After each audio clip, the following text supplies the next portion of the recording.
नमस्कार. नमस्कार.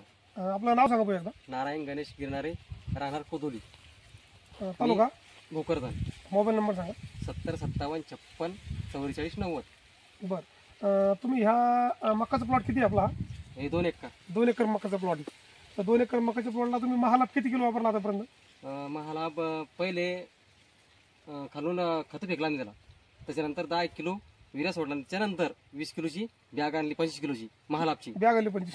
नंतर त्याच्यानंतर दुसरं पोटॅशियम आपण घेतलंच नाही, बरं, डायरेक्ट महालाभ आणला, 10 किलो सोडला पहिले 10 किलो. आणि त्याच्यानंतर मनाला वाटलं असं कुठंतरी काही कमी पडून राहिलं तर पण डबल 10 किलो सोडून डबल 10 किलो दिलं. बरं, असं एकूण तुम्ही समजा 20 किलो महालाभ दिलं, तर 20 किलो महालाभ दिल्यामुळे तुम्हाला काय फरक जाणवला बा तुमच्या मक्यामध्ये? फरक असं जाणवला की हे जे कापड साहेब, हे आतल्या कांचाला हे कापड कमी पडू नये. बरं, म्हणजे हा ही जी शेंडी सळीवर आली त्या म्हणला महालाभमुळं, म्हणजे महालाभमुळे एकदम कांचा साईज वाढली साईज आणि वाढली. त्या कांचा कापड सुद्धा त्या मक्याला कमी पडू लागलं बा. शेंड्याची कमीत कमी 20 दाणे पकत नसतं पकणार नाही समजा. बरं, तर हे सोडल्यामुळं ते 20% दाणे पकून गेले वरची, आणि दोन्ही कांचा कोणा साईज सारखीच. म्हणजे परिणामी तुमचं म्हणणं बा की 20% दाणे पकले, म्हणजे परिणामी तुमच्या मक्याचे उत्पन्न नाही 20 ते 30% वाढलं. 20 किलोमुळे 20 ते 25% उत्पन्न समजा वाढ होणार बा 100%. 100% लगे. तर शेतकरी बांधून आपण या ठिकाणी पाहू शकतो, आपण लाईव्ह पाहू सगळा प्लॉट की जसं भाऊने 20 किलो माला वापरलं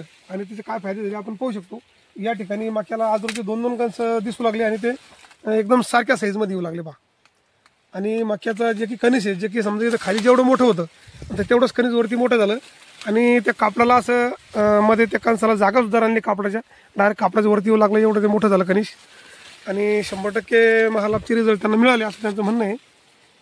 तर भाऊ या ठिकाणी तुम्ही इतर शेतकऱ्याला काय सल्ला देऊ शकता बा, की त्यांनी वापरायला पाहिजे की नाही पाहिजे? दुसरे खतं वापरल्यापेक्षा याच्यामध्ये 3 घटक आहेच ऑलरेडी. 3 घटक. दुसरे म्हणजे आपले बाकीचे जर घ्यायला गेलो तर महागात पडतं. बरोबर. ही फक्त 1700 रुपये थैली आपल्या कंपनीची. म्हणजे तिची जी प्राइस आहे ती सुद्धा मिडियम आहे आणि रिझल्ट एक नंबर मिळते. 1 नंबर आले. पहिल्या वेळेस मला 1 नंबर रिझल्ट आला. आणि आपण जो की अदर कंपनीचं एमओपी वापरतो तर ते एमओपी मध्ये फक्त एमओपी असतो, म्हणजे नुसता पोटॅश असतो.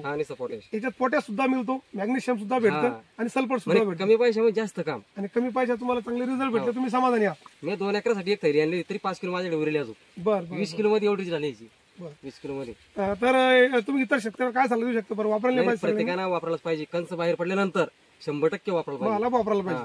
स्वस्तामध्ये महागाचं नाही, मागायचे स्वस्तामध्ये म्हणून घ्यायचं आणि आपला फायदा होणारी म्हणून घ्यायचं. पण बरोबर. राईट, बरोबर.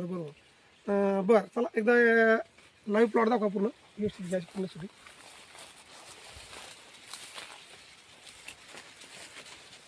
हे बघा, हे पहिलेच बार आपण कधी एवढे खत वापरत नाही, पहिल्या वेळेस चाललं एकदम जबरदस्त भरलं बरं कणीस.